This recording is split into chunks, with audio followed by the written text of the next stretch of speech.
My name is Commander Ava Monroe. For 28 years, I served in the United States Navy. But on the day my younger sister married a prince, she told the palace staff I was not invited because my presence would damage the image she had spent her whole life building. She did not say it to my face. That would have required courage. She said it over the phone, 6 days before the wedding, while I stood in my kitchen in Norfolk, still wearing my service uniform from a memorial ceremony. Her voice was low and polished, the way it always became when she wanted cruelty to sound expensive. Ava, you have to understand, this is not a backyard family event. This is a royal wedding. I looked at the envelope on my counter. Cream paper, gold seal, no invitation inside. Only a handwritten note from my mother saying, "Rachel hopes you understand." I said, "Understand what?" My sister exhaled. "That you do not belong there." I did not speak. She took my silence as permission. "You are too intense," she continued. "Too military, too severe. The cameras will be everywhere. The press will be everywhere. Alexander's family is traditional. They expect elegance. Elegance. That was the word she used when she meant I embarrassed her. Then she said the sentence I would remember longer than all the others. I cannot spend my wedding day explaining why my sister looks like security. I set the note down. Outside my window, a neighbor's flag snapped in the wind. I had worn a uniform through storms, deployments, funerals, evacuations, and rooms where people prayed without moving their lips. But somehow, standing alone in my kitchen, being erased by my own sister hurt more than I expected. I said, "Do Mom and Dad know?" "They agree this is best." That was a lie. But not the kind of lie that surprises you. The kind that confirms something you already feared. I said, "Then I hope the day is everything you wanted." Rachel sounded relieved. She thought I was surrendering. She did not know that 3 hours before the ceremony, Prince Alexander would notice my empty seat.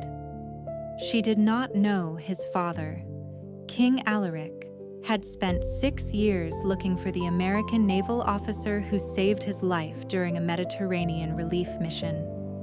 She did not know that when he learned my name, he would stop the wedding procession, send royal guards to my house, and order them to bring me to the palace. And she definitely did not know that I would walk into her reception in the same Navy dress uniform she had called an embarrassment. Right before the king stood in front of 300 guests, took my hands and said, "This woman is the reason I am alive to see my son marry today." Let me back up. Because my sister and I were never just sisters. We were two different answers to the same childhood. Rachel wanted to be admired. I wanted to be useful. She collected magazines with gowns, castles, society weddings, and women who smiled from balconies while the world applauded. I collected maps, ship models, old medals from flea markets, newspaper clippings about rescue missions and naval evacuations. Our father, Thomas Monroe, taught high school history. Our mother, Lydia, worked as a pediatric nurse. We did not grow up poor, but we grew up knowing exactly what things cost. Rachel hated that. She hated clearance racks. She hated hand-me-down furniture.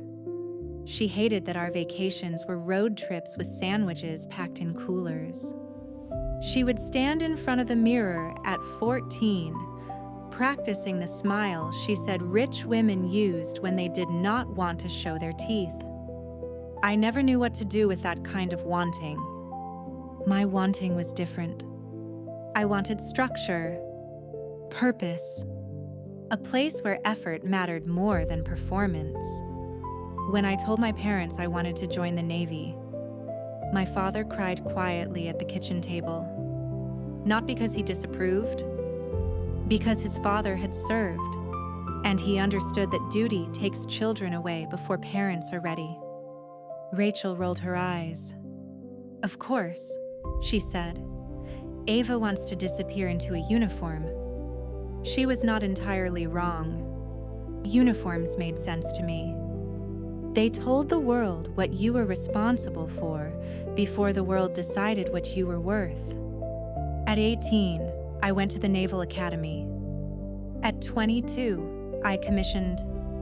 I built a life out of early mornings, salt air, long corridors, command voices, sleepless watches, and decisions that did not wait for comfort. Rachel built a life out of visibility. She became a public relations strategist, then a luxury brand consultant, then a woman who somehow knew which charity dinners mattered before the invitations were printed.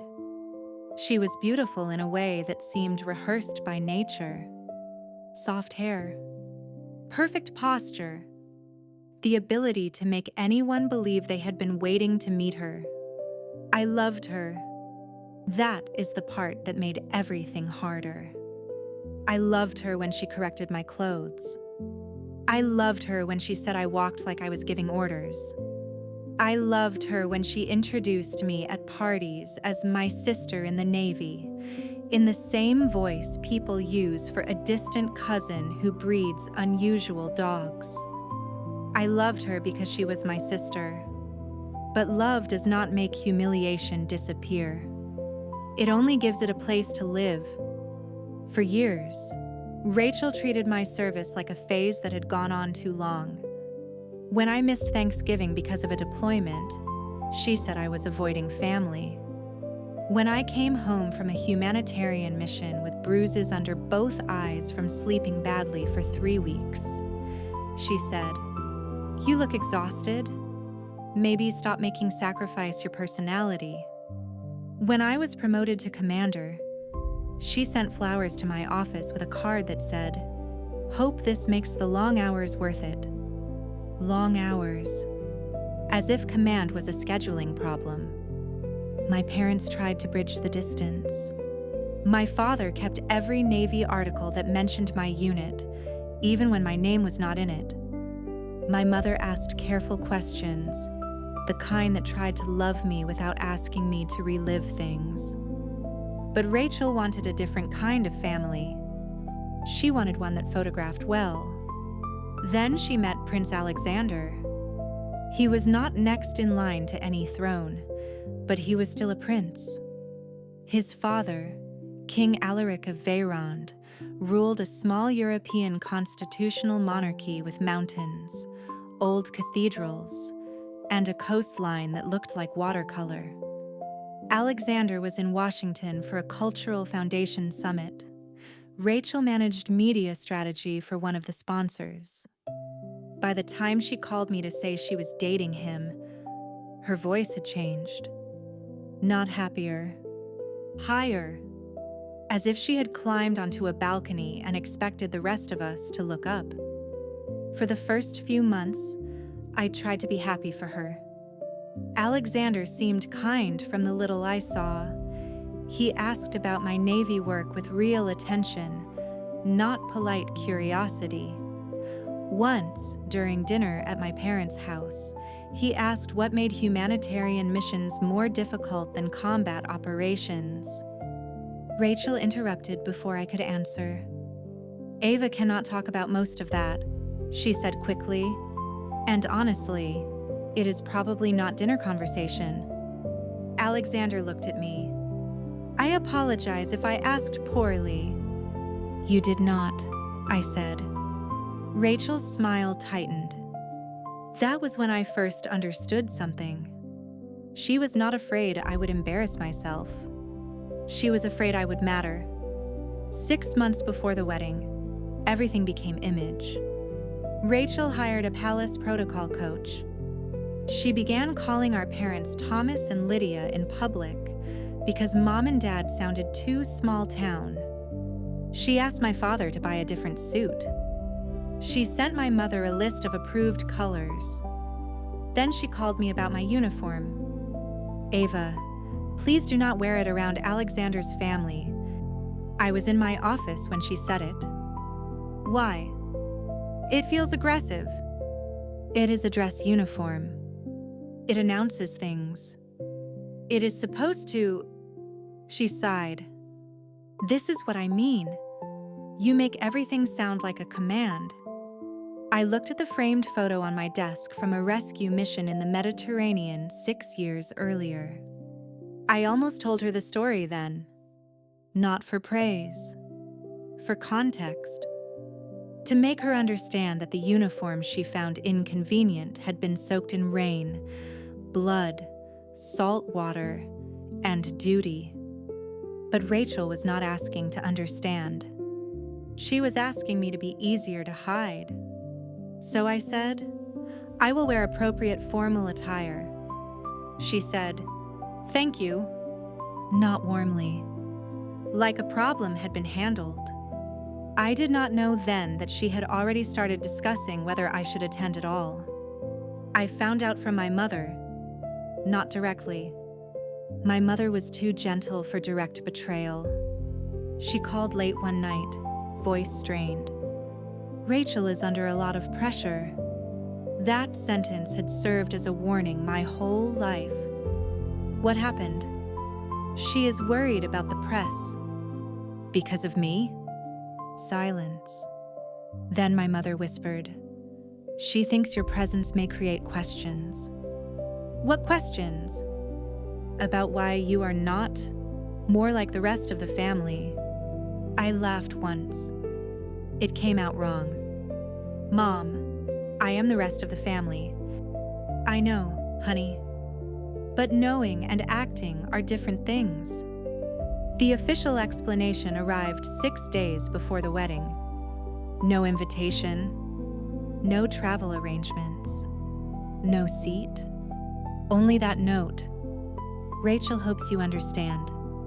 And then the call. "You do not belong there." I had been excluded from missions before, removed from rooms because rank required it, denied information because clearance compartments are not personal. But exclusion by protocol is clean. Exclusion by family leaves fingerprints. For 2 days, I went to work as if nothing had happened.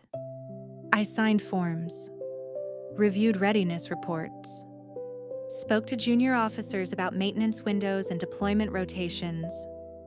At night, I came home and sat at my kitchen table with the blank space where my invitation should have been. I did not cry until my father called. He did not pretend. "I know what she did." I closed my eyes. "Did you agree?" "No." "Did you stop her?" His silence was answer enough. Then he said, "I am sorry." I wanted to be generous. I wanted to say he had done his best. But sometimes love requires truth before comfort. "You let her make me disappear." His voice broke. "Yes." That was all he said. And because he told the truth, I did not hang up. The wedding was scheduled at the Royal Cathedral of St. Aurelia in Veyrand. I watched none of the coverage. I turned off the television. I made coffee. I ironed my uniform because I had a naval reception that evening, and because order steadied my hands. At 11:38 a.m., someone knocked on my door. 3 times. Firm. Official. When I opened it, 2 uniformed royal guards stood on my porch beside a black diplomatic vehicle. Behind them stood a woman in a dark suit, holding a leather folder. "Commander Ava Monroe?" "Yes." She inclined her head. "I am Elise Moreau, private secretary to His Majesty King Alaric of Veyrand. I have been instructed to escort you to the wedding immediately." I stared at her. "I am sorry?" She opened the folder. Inside was a royal seal, travel authorization, and a handwritten note in dark blue ink. "Commander Monroe, 6 years ago, in the worst storm of my life, an American naval officer held my hand and told me not to close my eyes. I have searched for her ever since. Today I learned she is the sister of the woman marrying my son. You will not be absent from this family event. With gratitude, Alaric." The porch seemed to tilt. 6 years. Mediterranean relief mission. Flooding on the coast of Veyrand after a cyclone tore through the region. I had been part of a joint humanitarian response aboard the USS Carver. Roads gone. Hospitals overwhelmed. Communications down. Rain that felt endless. We were moving medical supplies inland when a royal convoy, though no one told us it was royal at the time, was struck by a mudslide on a mountain road. Vehicles overturned. Security scattered. 2 civilians trapped. One older man pinned in the back of an SUV with glass in his shoulder, blood loss, and a concussion that made him drift in and out of consciousness. I crawled in through the broken rear window. He kept trying to speak in French. I spoke enough to keep him calm, badly enough to make him correct my pronunciation. That was how I kept him awake. For 2 hours, I held pressure on his wound, stabilized his neck, and told him about the Norfolk harbor because I could not think of anything else. He asked my name once. I said, "Commander Monroe." He said, "That is a strong name." I said, "Stay awake and you can compliment it later." He laughed, then passed out, then woke again when I shouted at him. When extraction came, he was loaded first. Someone asked for my information. I was already moving toward another casualty. Later, a Veyrand officer tried to arrange a commendation. I declined. Not because I was noble, because rescue work is not a transaction, because the people who died that day deserve the attention more than the people who survived, because I did not know he was a king. On my porch, 6 years later, I read his note twice. Then I looked at Elise Moreau. My sister did not invite me. I am aware. My presence may create difficulty. Her expression did not change. His Majesty believes your absence has already created difficulty. That was the first time I smiled. Not because I wanted revenge. Because someone had finally said the simple thing plainly. I changed into my Navy dress uniform. If Rachel wanted elegance, I would bring the kind that had survived storms. The flight was already arranged. Private military clearance, diplomatic transfer, a car waiting on the tarmac in Veyrand. I moved through all of it in a strange silence, as if my life had become someone else's impossible story. By the time we reached the cathedral grounds, the ceremony had been delayed. Not canceled. Delayed. That detail mattered. The royal family had not panicked. They had paused. For me, the cathedral bells were quiet when I stepped out of the car. Cameras turned. At first, the photographers did not understand who I was. Then they saw the uniform. Then the royal guards beside me. Then the king himself walked down the cathedral steps. He was older than I remembered. Of course he was. So was I. But his eyes were the same. Sharp. Kind. Alive. He stopped before me. For one moment, protocol held everyone still. Then he took both my hands. "Commander Monroe," he said, voice carrying across the courtyard. You told me to stay awake. My throat tightened. You corrected my French. He laughed. The sound broke something open in the watching crowd. He turned to the cameras, the guests, the palace officials. My parents standing frozen near the entrance, and Rachel in her wedding gown halfway inside the cathedral doors. This officer, he said, saved my life during the Veyron floods. She refused honor then, so I will not allow dishonor now. No one moved. My mother covered her mouth.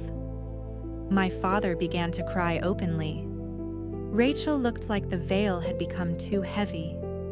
Prince Alexander stepped away from the cathedral entrance and came toward us. He looked first at his father, then at me, then at Rachel. You are Ava, he said softly. I am. He looked wounded. Not angry yet. Wounded first. I asked where you were. I did not answer. He turned to Rachel. You told me she could not attend because of duty. Rachel's lips parted. No words came out. The king released my hands and faced his son. This wedding will continue, he said, but not with lies standing unchallenged in the doorway. It was not shouted. Kings do not need to shout when everyone has agreed to hear them. A palace aide approached with a program. My name had not been printed. The king took a pen from inside his jacket and wrote it himself. Commander Ava Monroe. Then he handed it back. Seat her with the family. That was how I entered the cathedral. Not as security. Not as a problem. Not as the severe sister who did not fit. As family. The aisle felt longer than any ship corridor I had walked. Every step echoed. My uniform buttons caught the cathedral light. I saw Rachel's friends whispering. I saw titled guests lean toward one another. I saw my parents standing in the